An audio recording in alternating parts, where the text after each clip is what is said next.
പപ്പായയും വൻപയറും വെച്ച് സിമ്പിളായിട്ടൊരു കറി തയ്യാറാക്കിയാലോ? ഇഷ്ടപ്പെട്ട ഒന്ന് സപ്പോർട്ടാക്കണേ. അപ്പോൾ ഇതിന് വേണ്ടിയിട്ട് ഒരു അര കപ്പ് വൻപയർ എടുത്തിട്ട് നന്നായിട്ട് കഴുകി വൃത്തിയാക്കി ഒരു കുക്കറിലിട്ട് ഒന്ന് വേവിച്ചെടുക്കുന്നുണ്ട്. അതിലേക്ക് 2 പപ്പായ കഷ്ണങ്ങളാക്കിയതും കൂടെ ചേർത്ത് കൊടുക്കുന്നുണ്ട്. ഒരു ചട്ടിയിലോട്ട് 1 ടീസ്പൂണ് മല്ലിപ്പൊടി ഇട്ട് നന്നായിട്ടൊന്ന് വറുത്ത് വെക്കുന്നുണ്ട്. ഇഞ്ചി, വെളുത്തുള്ളി, പെരിഞ്ചീരകം, പച്ചമുളകൊന്ന് ചതച്ചെടുക്കുന്നുണ്ട്.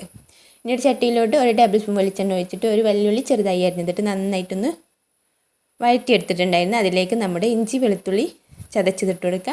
2 ടീസ്പൂൺ മുളക് പൊടി, 1/4 ടീസ്പൂൺ മഞ്ഞൾപ്പൊടി, പാകത്തിനുള്ള ഉപ്പും ചേർത്ത് കൊടുക്കുക. വറുത്ത് വെച്ച മല്ലിപ്പൊടിയും കൂടെ ഇട്ട് കൊടുക്കുക. ഒരു തക്കാളി ഇട്ട് കൊടുക്കുക. ഇനി നമ്മൾ വേവിച്ച് വെച്ച വൻപയറും പപ്പായയും കൂടെ ചേർത്ത് കൊടുക്കുക. 1/2 teaspoon garam masala, 1 teaspoon chicken masala ഇതിട്ട് ഒരു 5 മിനിറ്റ് നേരം ഇതിൻ്റെ മസാലകളൊന്ന് പിടിക്കാൻ വേണ്ടിയിട്ട് ചെറിയ തീയിലിട്ടൊന്ന് വേവിച്ചെടുക്കുക. അപ്പോൾ നമ്മുടെ കറി ഇവിടെ റെഡിയായി. ഇതിലേക്ക് ഒരു ഇച്ചിരി കറിവേപ്പിലയും കൂടെ ഇട്ട് കൊടുക്കുക. ശരി, ബൈ.